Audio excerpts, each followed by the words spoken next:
कह रहे गुरुदेव कि जैन धर्म में पुनर्जन्म और ज्योतिष का क्या महत्व है, इसके बारे में इसके वैज्ञानिक एवं व्यवहारिक पहलुओं का समाधान प्रस्तुत करें।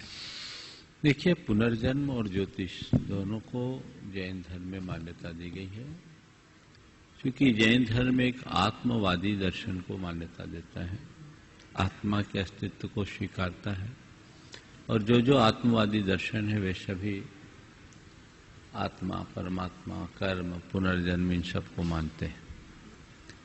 जैन धर्म के अनुसार प्रत्येक आत्मा अनादि से इस संसार में परिभ्रमण कर रही है और बार बार जन्म मरण चल रहा है।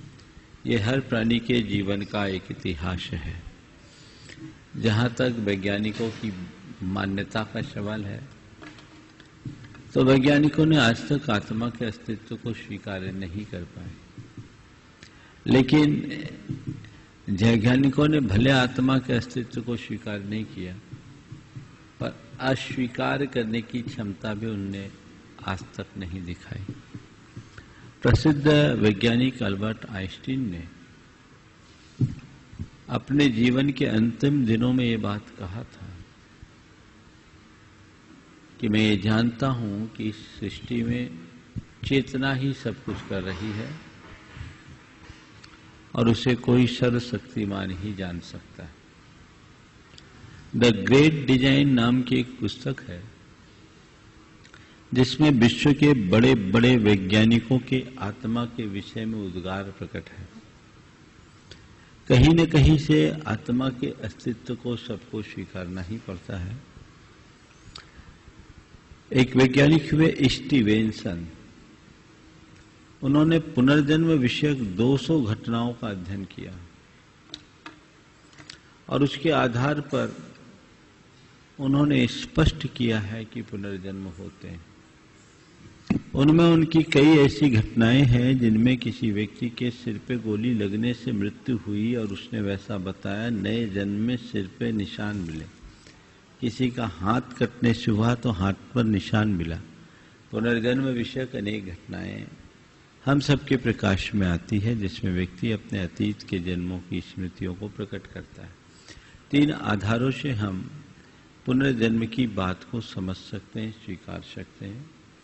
अब आत्मा को स्वीकारेंगे तभी पुनर्जन्म की बात होगी। जहां तक ज्योतिष का सवाल है, ज्योतिष एक विज्ञान है।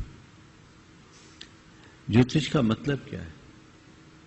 जो ब्रह्मांड में है वही तत्व हमारे शरीर के अंदर है। ब्रह्मांड की ऊर्जा सौर मंडल से प्रभावित होती है। सौर मंडल के संचार से ब्रह्मांड के रसायनों में परिवर्तन होता है और उन रसायनों के परिवर्तन से जब हमारे शरीर के भीतर के रसायनों का समीकरण बनता या बदलता है, तो उसका हमारे जीवन पर शुभाशुभ प्रभाव पड़ता है। इसी के आधार पर ज्ञानियों ने ज्योतिष के सिद्धांत को विकसित किया और ये स्पष्ट की है कि ज्योतिष के जितने भी सौर मंडल के उपग्रह हैं, वे अपनी निश्चित गति से चलते हैं और ये आज से 1 लाख वर्ष आगे तक की बात घोषित की जा सकती है कि कौन सा ग्रह किस समय कहाँ रहेगा। तो उसके आधार पर पूरे के पूरे ब्रह्मांड के तत्वों के समीकरण की बात सबने देखी और एक गोचर बना दिया।